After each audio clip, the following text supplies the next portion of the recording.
삼사 불교인문대학에 참여해 주신 학생 여러분 감사합니다. 붓다 프로젝트의 원담입니다. 박수. 네, 부처님께서 도를 깨달으시고 보도회에서 드디어 제자를 자기 법문을 들어줄 만한 귀가 있는 사람, 눈 있는 사람을 찾아서 녹야원까지 걸어가셔서 거기서 최초의 5 제자를 제도하시고 다시 그곳에서 그 근처 큰 도시, 상업도시 바라나시에서 55명의 청년을 제도하시니까 이제 60명의 아라한이 되었습니다.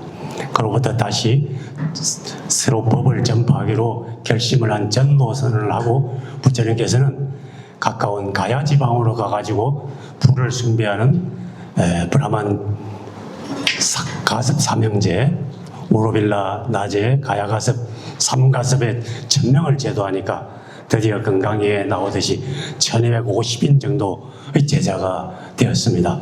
그 제자를 이끌고 그 당시에 그 지방의 나라가 마가다국이었는데 마가다 국왕의 국왕이었던 빈비사라가 부처님을 초청해가지고 근처에 머물러 주시기를 청하심에 중림정사에 지어가지고 중림정사를 부처님께 드려서 그것이 최초의 절이 되었다. 이제 부처님께서 제자와 함께 중림정사에 계실 때 부처님의 교화가 세상에 퍼지면서 지금 부처님이 깨닫고 나서 1년도 안 된 사이에 벌써 1000명의 제자가 생기면서 사방에 이제 천지에 부처님의 소문이 퍼져나갔습니다. 그래서 성지순례를 가면은 우리가 가보게 된데 왕사성 라저기리에서 1시간 30분 정도 가면은 중림정사가 있어요. 중림정사에서 택시나 버스를 타고 2시간 정도 가면은 근처에 나란다 지방이라는 데가 있습니다. 나란다 지방을 기억해야 돼요. 나란다 지방에 이제 젊은 청년 수행자가 있었는데 우파티사와 꼴리타라고 하는 2 사람이 청년이 있었는데 이 2 청년은 신심에 정하고 진리를 향해서 여차하면 스승을 찾아가지고 출가할 생각이 아주 가득 찼어요. 지금 스승을 모시고 있는 사람은 산자야 벨라티푸타라고 하는 회의주의자인데 자기들의 생각에도 스승 되기는 모자라는 것 같아가지고 서로 상의하기를 친구여 우리가 위대한 스승을 만나면 지체 없이 서로 알려주면서 함께 스승을 찾아갑시다. 약속을 해요. 그 2분이 우파티사 꼴리타 2분이 통솔력이 대단해가지고 우파티사는 300명의 따르는 추종자가 있고 꼴리타는 200명이 있어요. 말하자면 신라시대 때 화랑의 우두머리 같아. 이 사람들이 이제 그 스승으로 모셨던 산자야 벨라티푸타는 회의주의자인데 회의주의자는 오늘날도 회의주의자 철학자가 있는데 이분들의 입장은 어떠한가 하면은 이 세계의 실체와 궁극적 진리에 대해서는 누구도 단정 있게 말하지 못한다. 이런 입장이에요. 회의주의 입장. 어떤 사람이 와서 우리의 진리는 이랬습니다. 그러면 그것도 그럴듯합니다만 저는 회의적입니다. 또 어떤 사람이 와가지고 제 주장은 이러합니다. 그것도 그럴듯하지만 저는 그 입장은 아닙니다. 그럼 당신의 입장은 무엇입니까? 그러면 제 입장은 말할 수 없습니다. 이렇게. 근데 아주 세련되고 지성적인 것 같은데 그냥 멍청이에요. 모른다는 거예요. 근데 여러분들 숭산스님께서 only don't know, 알 수 없다. 또 선종에서 큰 스님들이 알 수 없다 하는 거하고는 다른 겁니다. 알 수 없다. 그때 알 수 없다는 분명하지만은 스스로 체험으로 똑똑하지만은 말로 하면 개고적착이라 입을 내서 언어로 말하면 그 자리에서 벗어난다. 이 말씀을 한 거예요. 그러니까 선종의 선사들, 충산스님이 말씀하신 I don't know, don't know 알 수 없다 하는 거하고 회의주의자들이 알 수 없다 하는 것은 전혀 180도 다른 이야기입니다. 그걸 또 아셔야 돼요. 자, 나란다 대학 이 지명에 대해서 기억을 해놓으라 했는데, 나란다에 가면 오늘날 앞에 칠판에 모습이 있죠. 붉은 벽돌이 쌓여져 있는 이 터전이 남아 있는데, 지금 이게 나란다 대학의 터전입니다. 부처님 돌아가시고 900년에서 1000년 후에 인도 대륙에 나란다 대학이 세워졌어요. 세계 최고의 대학입니다.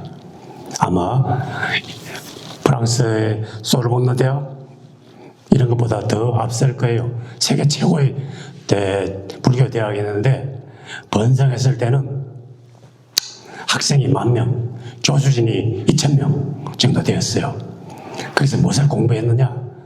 불교학, 논리학, 천문학, 지리학, 또 의학, 논리학, 뭐 이런 거 모든, 그리고 언어학, 산스크리트 이런 것들 다 공부해서 대단했는데, 여기에 유학하기 위해서 전 세계 사방에서 왔어요. 중국에서, 캄보디아에서, 한국의 신라시대 때 한국에서도 가고, 일본도 가고, 물론 티베트도 가고 이랬는데, 그래서 여러분들이 잘 아시는 서유기 삼장법사, 서유기의 주인공 현장법사가 675년인가 여기 와서 유학했어요. 8년 동안 유학해가지고 많은 경전을 갖고 본국으로 돌아갔는데, 당태종이 기다리고 계셨잖아요. 현장법사가 온다고. 그래서 나라에서 국사를 모시고 나라에서 대대적으로 번역 사업을 했잖아요. 우리나라에서는 해초 스님이 갔죠. 해초의 왕어청 축국자는 주인공이잖아요. 해초는 중국에 700년에 갔는데, 저 중국 광쪽에서 남쪽으로 배를 타고 올라를 마일레이지아 자바섬으로 해가지고 인도로 들어가지고, 나올 때는 저 북쪽에 타칼라카만 사막에서 도낭을 해가지고 이쪽으로 돌아왔죠. 그래서 그때 인도에 들어갔던 많은 스님들, 신라의 스님들도 있었어요. 근데 여기에 들어가려면 나란다 대학이 문이 4개 있는데 그 문에서 통과를 해야 돼. 문에서 문답을 하거든요. 자격이 있는지 없는지. 그게 통과 못하면 3수, 4수, 5수, 8수까지 해야 돼. 그리고 입학 못한 사람도 있어요, 이게. 그렇게 수준이 높았어요. 근데 만약에 해초 스님 경우에 신라에서 유학 갔다 칩시다. 그러면 일단 중국어를 해야 되겠죠. 인도에 가면 일단 힌디어 해야 되겠죠. 그럼 산스크리트 해야 되겠죠. 언어만 해도 5, 6개국을 해야 돼. 그러니까 이게 언어 천재야 돼. 그 불교에, 그리고 달통해야 되죠. 그래서 여기에서 무엇을 배웠느냐? 우리가 건강경을 비롯해 반야부, 반야중간, 그리고 육아유식, 육아유식은 이제 일제유심조라고 하는, 여러분 들어보셨잖아요. 모든 것이 마음의 표현이다. 그게 이제 그걸 학문으로 가면은 유식학이 되거든. 유식 30송 뭐 이야기하고 유식학. 그리고 공을 이야기하는 반야중간학파고, 유식을 이야기하는 유식학파. 이 두 개가 종합해가지고 나란다 대학에서 공부했어요. 나중에는 그 두 개가 종합되면서 이제 이 나란다 학풍이 티베트로 남아가지고 이 불교 대학이 1176년 이슬람의 장군이 있어요. 장관 이름이 있는데 무하마드 바크티아르 킬지라고 역사에 나와요. 그 사람이 이거를 불질러가지고 3개월 동안 탔다고 그래요. 얼마나 많은 문서가 탔는지 어마어마한 인류의 그 지혜의 손실이었어요. 여기에 경전들이 다 탔다는 거예요. 그러니까 이 모든 게 타고 이제 흔적만 남은 거라. 그때 서인들이 죽여도 끊임없이 나오니까 이 이슬람 장군들 눈에는 서인들이 똑같은 복색을 하고 계속 나오니까 군인인 줄 알았다고 그래요. 군인인 줄 알고 이제 다 죽였다는 거라. 근데 불교가 하루아침에 이제 망하게 된 원인이 여기 있습니다. 근데 망하기 전에 미리 여기에 계셨던 큰 스님들이 알고 많은 티베트로 다 불교를 전수했어요. 그래서 오늘날 그 나란다 학풍은 티베트에 달라이라마 스님이 계신 겔과에서 다 전수를 받았어요. 그래서 여러분들 다큐멘터리에 보면은 티베트 스님들이 막 소리치면서 뭐라고 막 논쟁하는 거 있잖아요.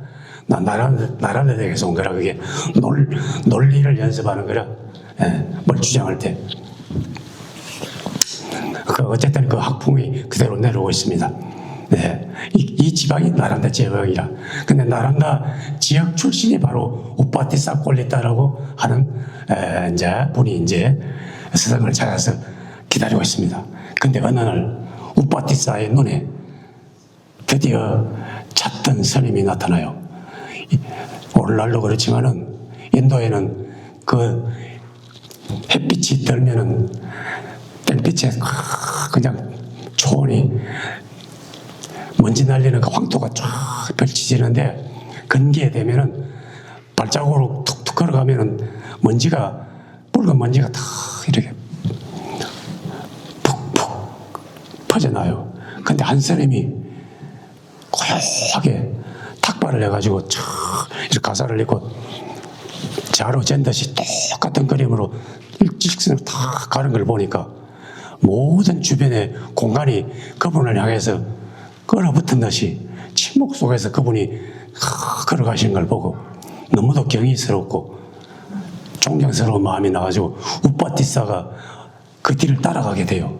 자기도 모르게 스님이 한 발짝 계속 가시더만 어느 허름한 풀로 지어진 초막에 딱 들어가시는데 딱 앉으시더만 의자에 앉으시더만 탁발해온 바루를 다 꺼내가지고 봉양을 다 하시고 그러니까 옆에 있던 우파티사가 무릎을 꿇어 앉아가지고 물을 다 따라드리고 스님께서 바루를 다 씻어서 다 이렇게 잡숫고 다 가만히 앉으니까 우파티사가 스님이시여 당신의 빛은 얼굴빛은 환하고 당신의 몸가짐은 너무도 거룩하고 온화합니다.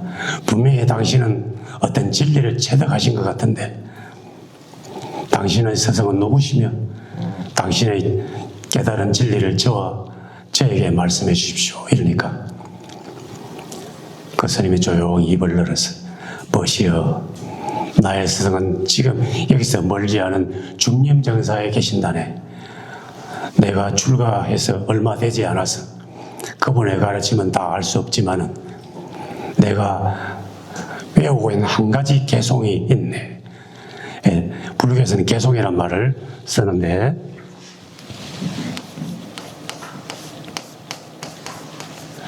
개송 이 개자가 저게 잘못된 거 아닙니까? 하는데 한문으로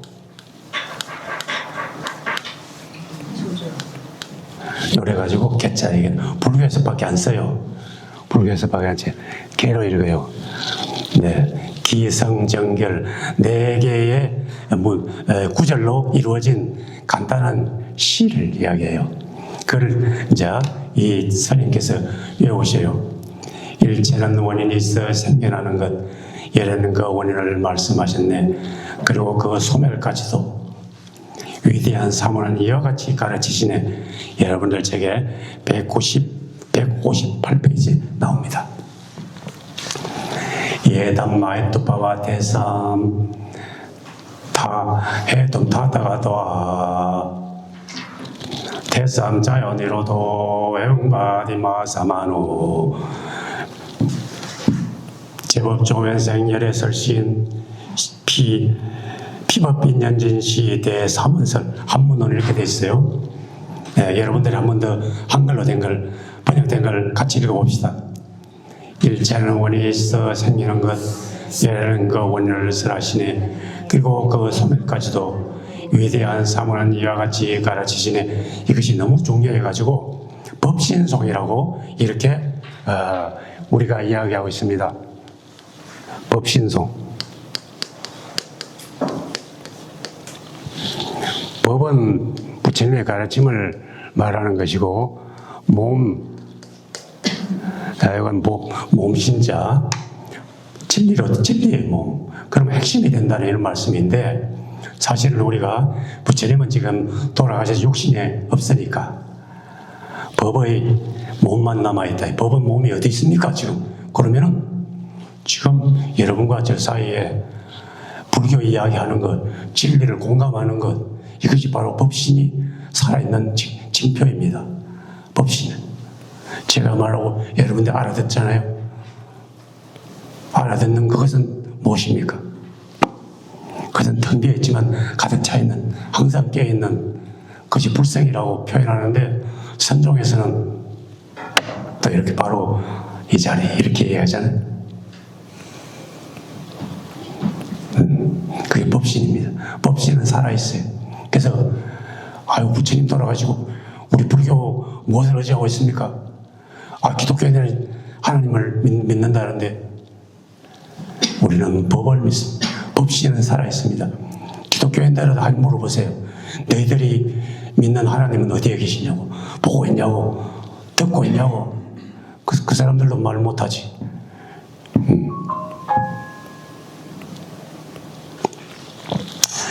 그래서 이제 법신은 문자로 표현할 수가 있습니다. 말로 전달할 수가 있어요. 오늘 저에게 법신송을 이렇게 이야기할 수 있듯이.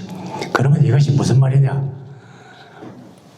일체 모든 현상, 이 법이라는 것은 모든 현상, 다름 안 돼. 현상, 사건, 사물들, 우리가 경험하는 모든 것들, 태어나서 죽을 때까지 경험하는 모든 것들, 물질적 사건이든 우주적 사건이든 내가 경험한 심리적 사건이든 모든 것들은 다 조건에 의해서 일어났다, 조건에 의해서 소멸한다, 이런 거예요. 그러면 영원한 건 없다, 이 소리예요. 모든 건 사라지고야만 한다. 우리는 얼핏 생각해 이거 그냥 이대로 있겠지, 이대로 영원히 가겠지.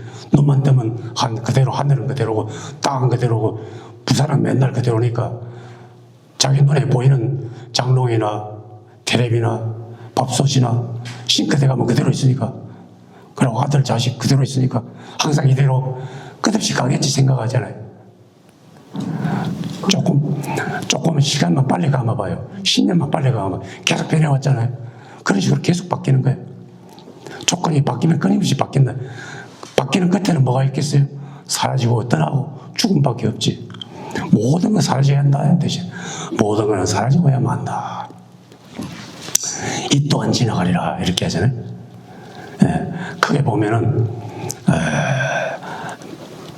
거시적으로 보면은 우주 전체가 생주의미로 사라지고 있는 거예요. 연력학 제2법칙에서 질서 잡히는 건 끊임없이 무질서로 바뀌어요. 이걸 다 엔트로피 증가의 법칙이라고 하잖아요. 모든 것은 무질서로 바뀌어요. 모든 것, 뭉쳐있던 건 흩어지고, 정돈된 것 청소 안 하면 그걸 쓰레기가 계속 생겨요. 가만히 놔두면 온 집안이 엉망진창이죠. 그래서 엄마들이 계속 청소해야 되지. 가만히 놔두면 다 잊어먹고 다 희미해져요.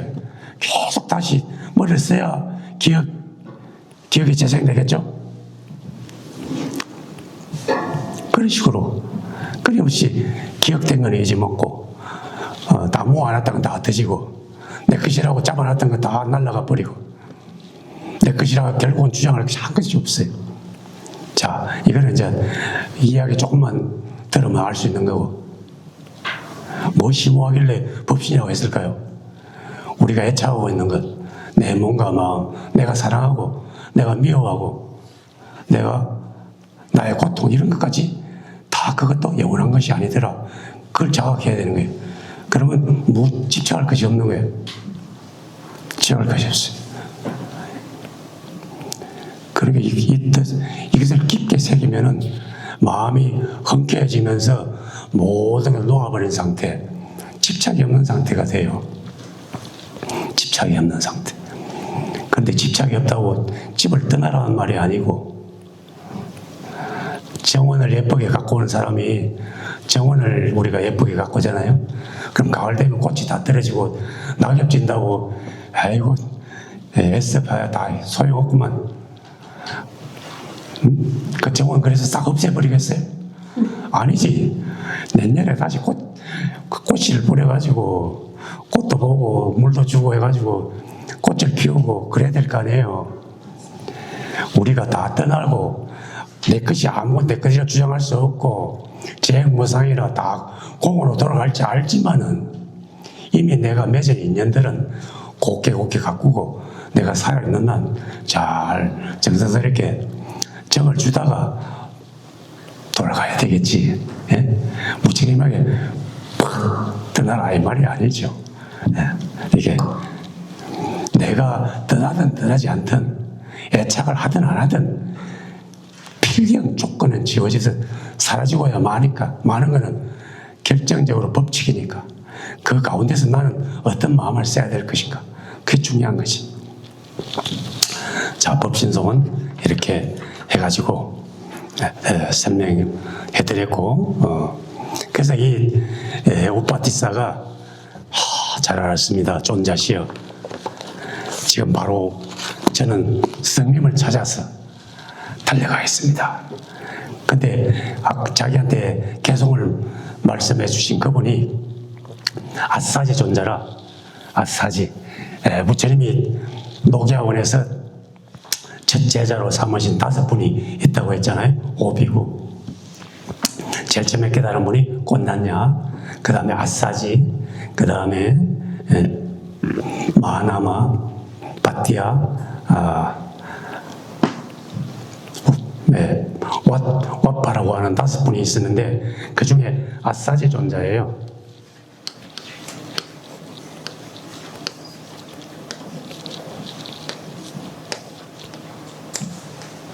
아사지 존자는 본래 그 몸가짐이 아주 거룩하고 위가 이게 풍채가 좋기로 유명한 분이 본래 스님 제자 중에서도 아사지라는 분이.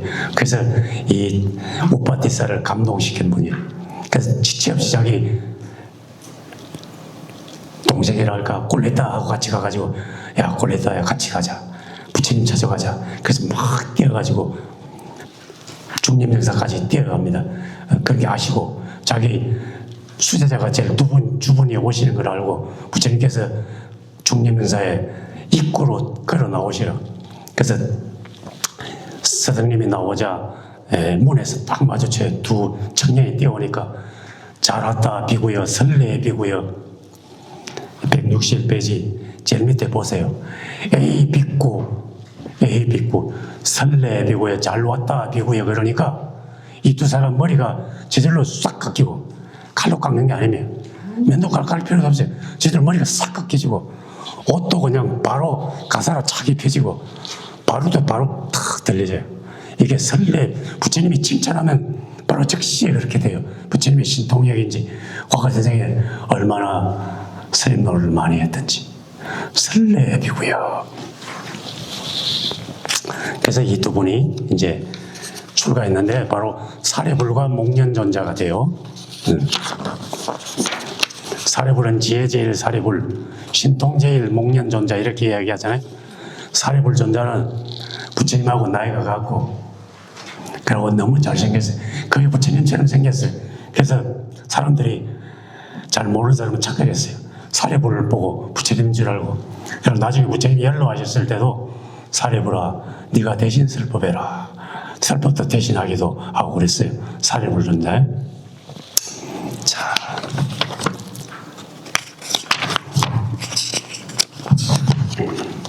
그리고 이제 부처님의 제일 상수제자 마하가섭이 출가 이야기를 해야 되는데 아까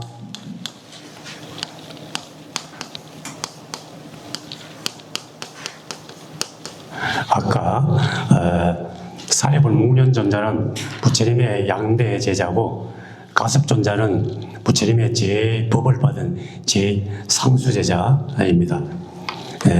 이분이 이제 마하카샤파인데 이분이 출가 전에 큰 부잣집의 외동아들이었는데 부모님은 외동아들을 빨리 결혼시키고 싶거든. 근데 이 사람은 속으로 출가해서 스님이 되고 싶어가지고 망설이고 있어요. 근데 부모님 뜻을 거스릴 수 없으니까 천하의 제일 가는 조각가한테 시켜가지고 조각가 아주 절세 미인을 조각을 시켜요. 그래서 어머니한테 아버지한테 보여주면서 이렇게 잘생긴 미녀가 있다면 제가 결혼하겠습니다 했거든. 그 그림에 대같이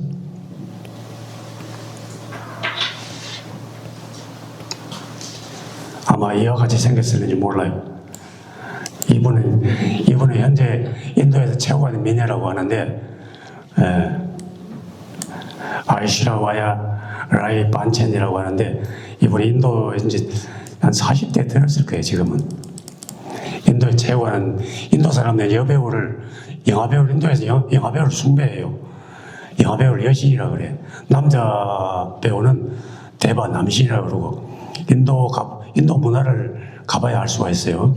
인도에도 미국에서 헐리우드가 있는데 인도에는 볼리우드라고 해가지고 뭄바이 중심으로 인도 산업이 발달했거든.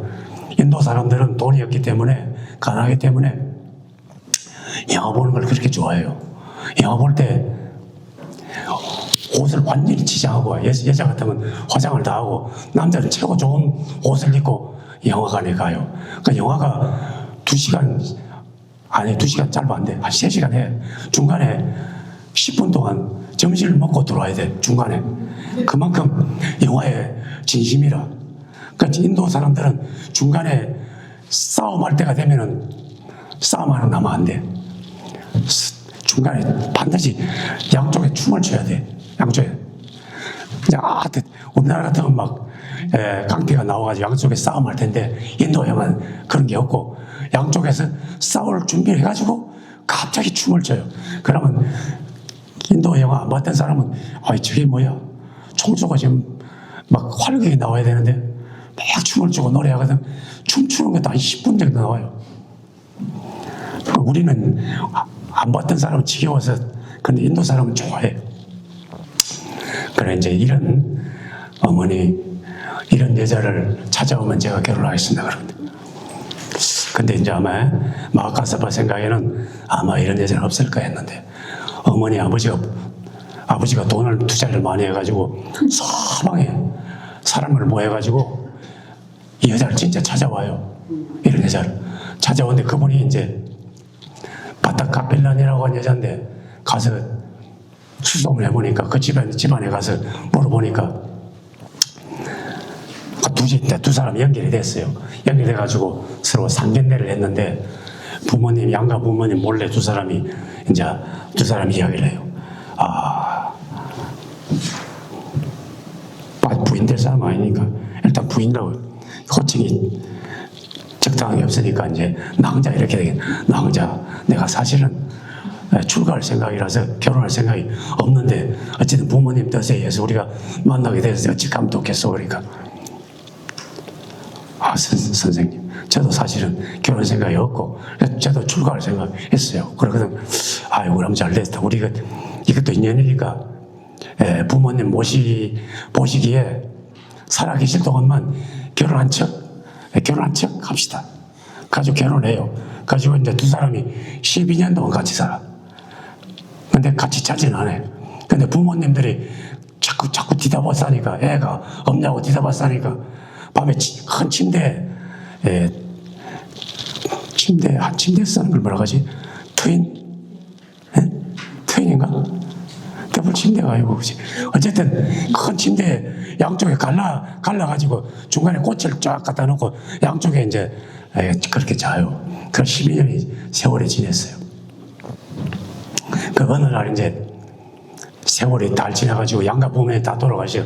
부모님 이제 재산을 정리 다 해가지고 노비들 다 주고 이제 기부 다 하고 두 사람이 길에 딱 서가지고 당신은 남쪽으로 나는 북쪽으로 스승을 찾아서 서로 건강하게 스승을 만나서 수행을 잘해서 서로 도를 얻도록 합시다. 이렇게 이야기하고 이제 마하카사파는 길을 떠나요. 여인도 길을 떠나요. 그래서 마하카사파는 길을 떠나는데 그때 부처님께서 중림정사에서 아무도 몰래 부처님께서는 매일 아침 새벽에 정진하면서 가만히 오늘 어떤 인연이 있을까 속으로 생각하니까 갑자기 자기 앉은 자리가 6번 진동을 해. 지진 난 것도 아닌데, 오늘 큰 나의 최고의 제자가 나를 향해서 오고 있구나. 중간에, 길을 중간에 만나요. 거기서 부처님께서 앉아 계시니까 드디어 청년이 오거든. 그 청년이 막 가서 봐라. 그래서 딱 보자마자 목격의 도전이라고 눈이 마주치자 도가 상통한 것처럼 저는 당신의 제자입니다. 당신은 진정 저의 스승이십니다. 저는 영원히 당신의 제자입니다. 그러니까 그렇다.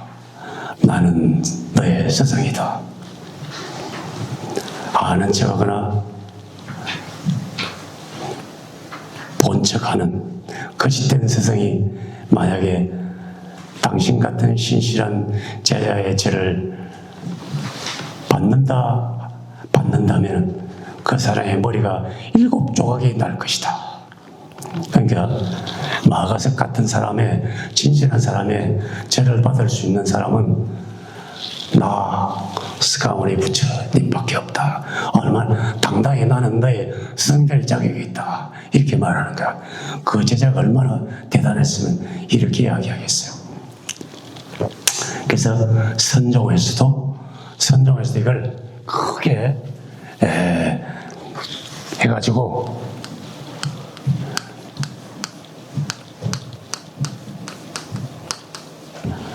다자탑전 반분자라. 자리가 좁아서 이렇게밖에 못 쓰네.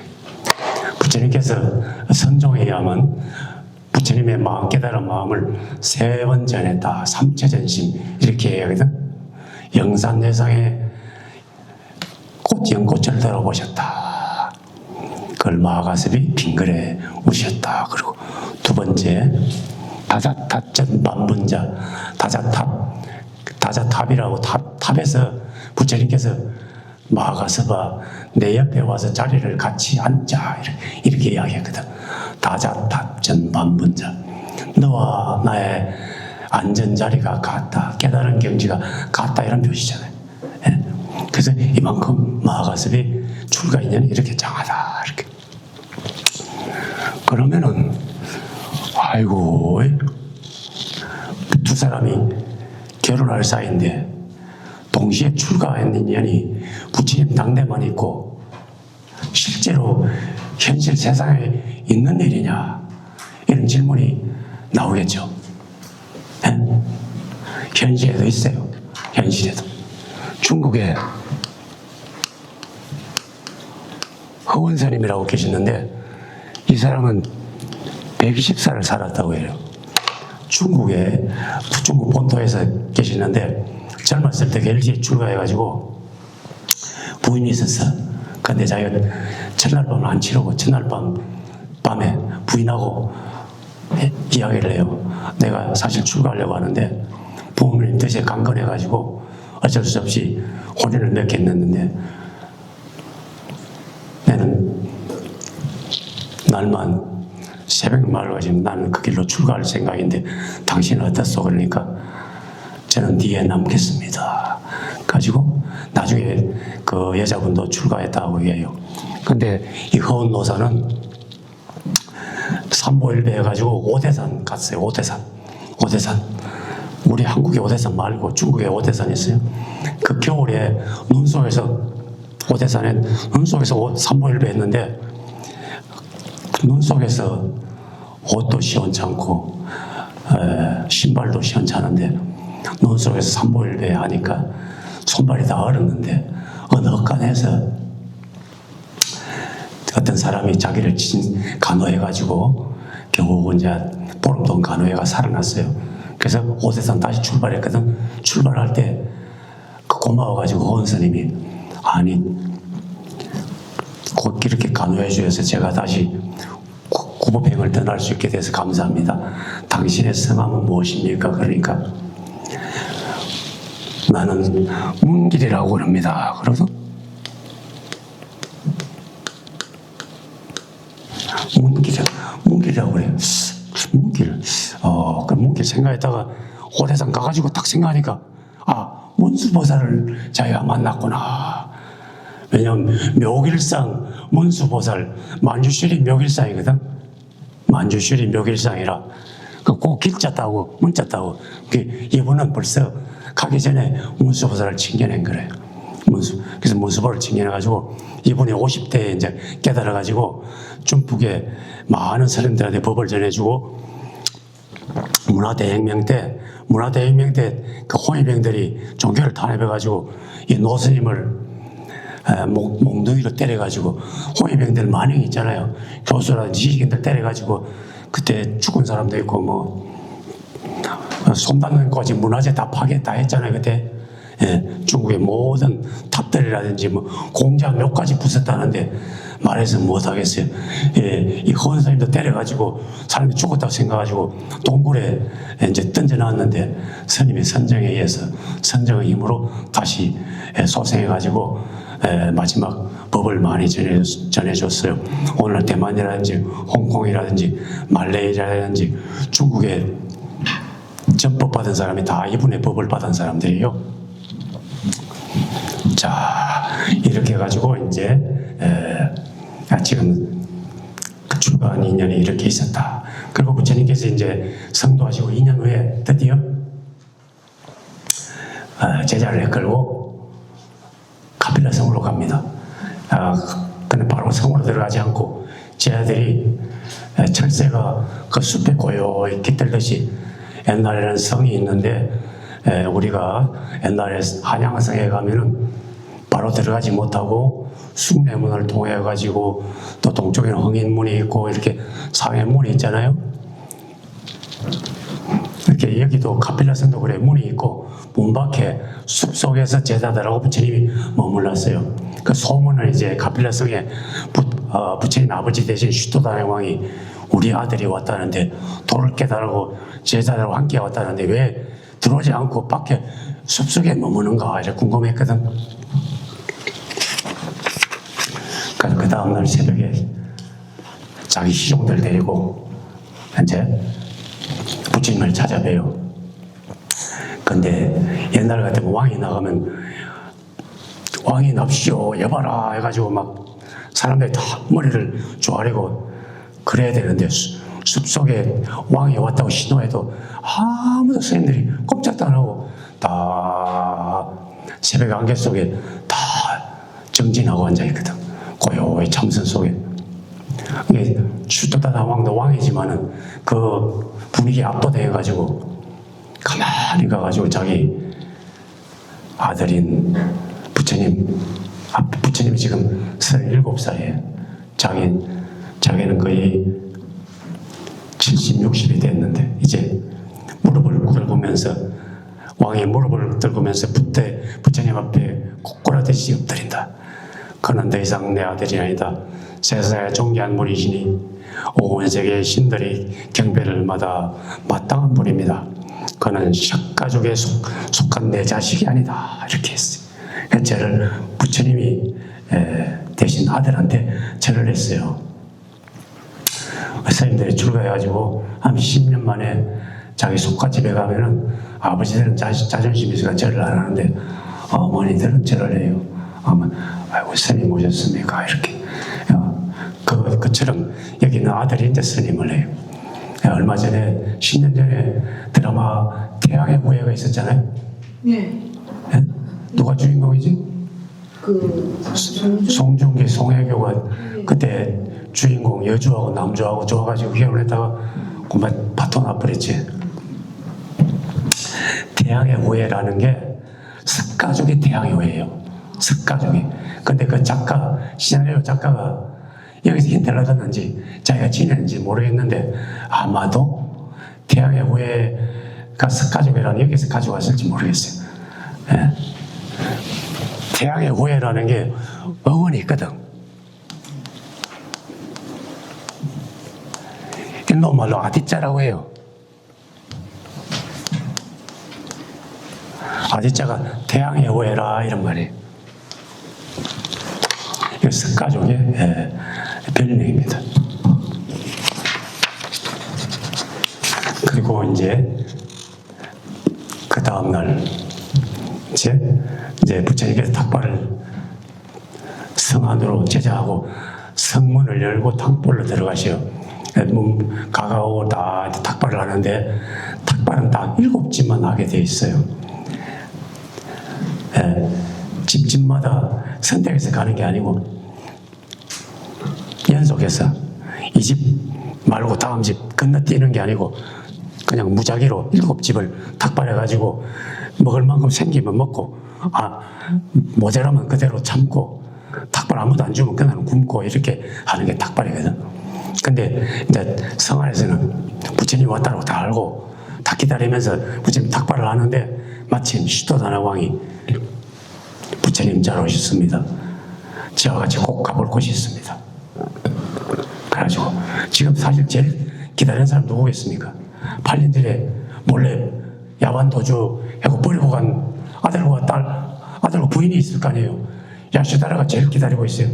야수다라는 자기 남편이, 자기를 버리고 간 남편이 부처님이 돼가지고 성 밖에 계시다가 오늘 성에 들어가셨다는 이야기 들었는데 보고 싶지만 이제 나가보지는 못해요.